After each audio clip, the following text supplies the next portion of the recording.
My name is Segun Oduyebo. You're welcome to Fulfillment Inspiration. And today we are going to conclude that series that we started, Thriving in a Challenging Environment. And one of the things we noted is that there are different kinds of environments. There are developed environment, there are developing environment, and there are underdeveloped environment. And by that we're saying that you probably might find yourself in a company that is not well developed, that even paying salary is a little challenging. And then you've got to work in a working environment and condition that is not yet the best. Or probably you might find yourself live in a community, live in a city or a village that is not developed. And by destiny, that is where God has planned that you should be for a period of time in your life. Or it might even be the fact that that may be the place that God has called you to. There are people who are missionaries on the field to some of these places. And God could actually plan that you will spend your life. You might be called as a teacher. You might be your calling might be in any kind of profession in a particular environment that doesn't look like it's developed. And when you're in such environment, you need to keep a good attitude.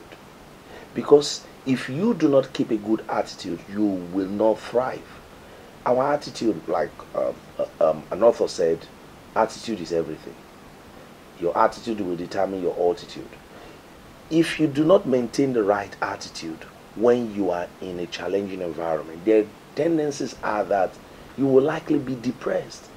You might feel uncomfortable, or you might feel frustrated, or you might feel that you have been shortchanged in life and all of that.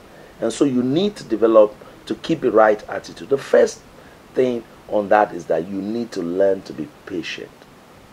Because see, things in an environment that is not developed are not on the fast pace. What will take 5 days or 2 days in a developed environment might take a year, 6 months, 3 years in an environment that is not developed.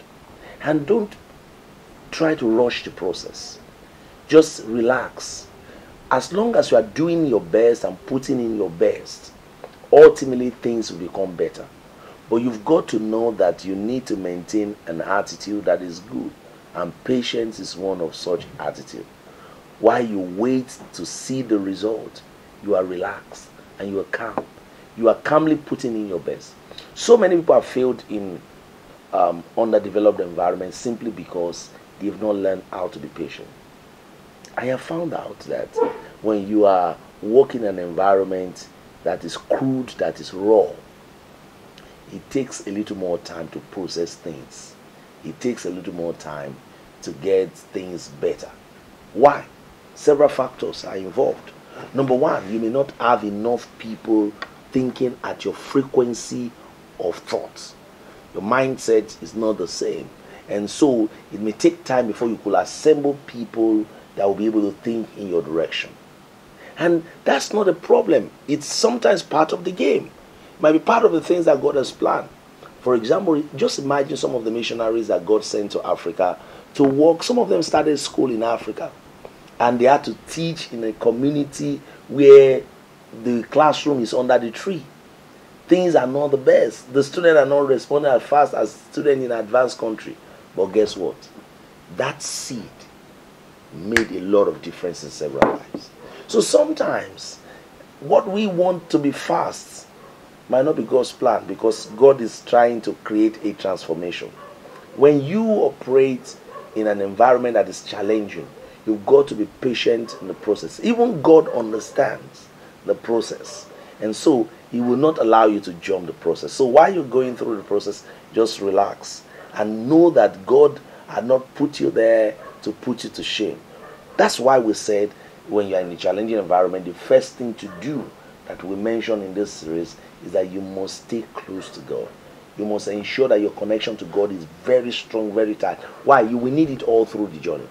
You will need God to keep speaking to you. Can you just imagine how Moses was asked to lead the children of Israel?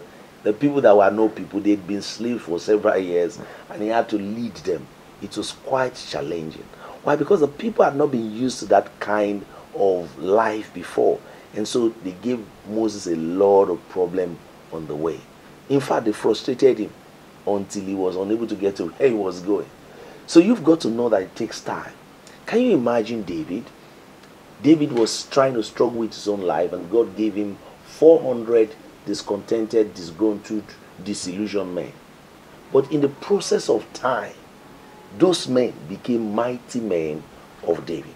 So what I'm saying to you is that when God calls you to an undeveloped environment, to a challenging environment, there are things there that will make a giant and a star out of your life. But it will take time. Your mates and your colleagues in other places might appear to have gone very far. Boom, they might run with speed. But what you are doing might be something that will have deeper impact. So you need to stay on course. Keep focus. I remember when I was called to go to the city of Elisha, and I began there. You know, I wanted things to run very fast. I wanted certain results. And I remember speaking to my mentor, Bishop Taiwo Adelaku. And one of those is while I was talking to him, and he said to me smilingly, he said, "You are running a cocoa assignment. Your assignment is like that of a cocoa farmer. So you do not compare yourself with a vegetable farmer."